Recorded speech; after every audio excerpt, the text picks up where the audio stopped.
It's not just a place that you live and sleep and study, it's much more than that. Growing our own veggies, being able to harvest those veggies, cook with them without even spending any money on those veggies at the supermarket has been really cool. I've learned a lot of the small things that you can do to become more sustainable, and now I've sort of got a lot of knowledge that I can take into the future with my living situation. Yeah. Tēnā rā tātou, ko Tess tōku ingoa, no te whanganui a Taraahau.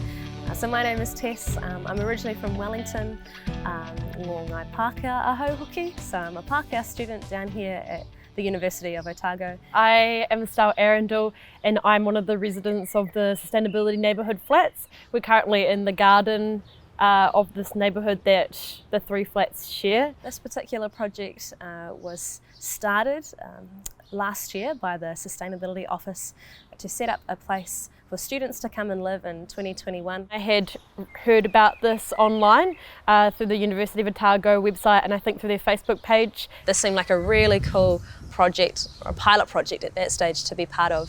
Have a great flatting experience, meet some new people, but also contribute to something, into a project that would last for years beyond my time here. So talked to some friends, contacted the office, sent an application in as to why I wanted to be part of this and improve my learning and share it with a bunch of other people. And yeah, that's how it started. I thought that it would be a great way to meet people studying all kinds of different courses. I've got flatmates who study everything from genetics to the arts, doing honours in cello. Sciences, humanities, we had maths. And I thought that coming into something like this, we would all have a common value of wanting to be more sustainable and wanting to improve as well. It's something that you really don't get the opportunity to do much as a student, is actually spend time in a garden, and especially a vegetable garden as well. And we have so much space in the backyard here that it's been really nice just to relax and listen to music and things and hang out with my flatmates in that way. It's a really great way to bond actually. I think one thing our flat did really well was that we had shared cooking for the whole year.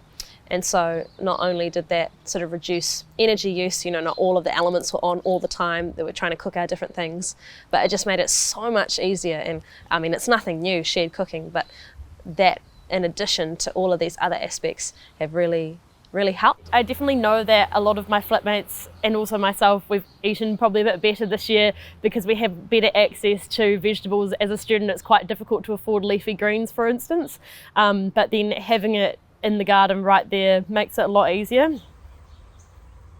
Our bees are just behind me. I'm not quite sure if they're in the shot, but they have a special beekeeper that comes and looks after them just because it's pretty precious and important that they're protected, and there's quite a high sort of gated enclosure that they are in, and that's mainly to protect them from us.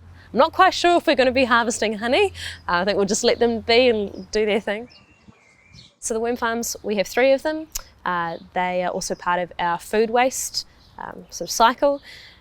We also have somebody who comes in and helps us with those worms, who's an expert.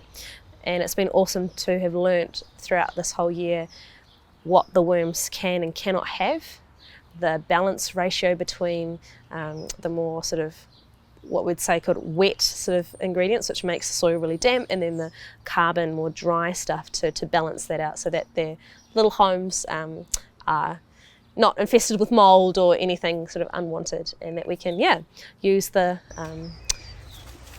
essentially the worm wee, I think it's called, the worm wee, on the garden as well as all the lovely sort of mulchy sort of soil stuff that they produce. Once a month we will meet as the Sustainability Neighbourhood, but we'll also have a speaker come in to talk to us about something. And I felt like I've learnt so much from those sessions. We've had all kinds of people come in. We've had people talk to us all about the worm farms, and people who may have beehives near Dunedin, and people who are involved with vegetable gardens, and so people from the recycling plant have come. That was really good because I found that I was not recycling the right things this whole time.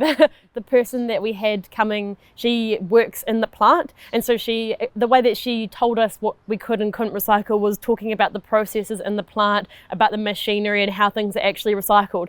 And I think that helped it really stick. Instead of just saying, no, you can't have milk bottle tops in the recycling, she would explain exactly why that was in the operating the machinery, how it gets stuck in the machines because it's only for a certain size and the milk bottle tops are too small. So I think that really cemented it into my memory, and seeing the people, the different representatives that have come in with our monthly meetings, they love talking about it. They love talking about the worms. They love talking about the beehives. They just love it, and they love answering questions about it. No question's too silly a question. The university would help us in setting up the project and be sort of an intermediate to help us become more sustainable, but at the same time we needed to be independent and be able to work on things ourselves. And so there were boundaries between what the university could do for us and what they could supply and what we needed to bring ourselves to the project. And I think, especially because this project's only started this year, this was definitely quite a work in progress over the year. With each meeting we sort of understood where our boundaries were and what was for us and what was for the university to do in terms of our roles.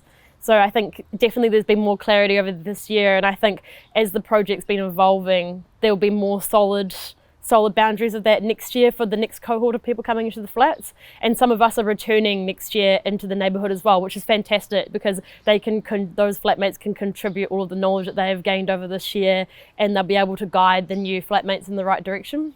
Because it's so practical and because it's our responsibility to look after the worms, look after the compost, look after the garden, be wary of our general energy output, it's sort of making us feel more engaged and more, like I said, responsible for those things. These days in the modern world there's a lot of sort of sustainability guilt where you always feel bad that you're not contributing enough and you're not being sustainable enough, and there's a lot of barriers for students in particular for being more sustainable, more environmentally friendly, and there's a lot of guilt that comes from that.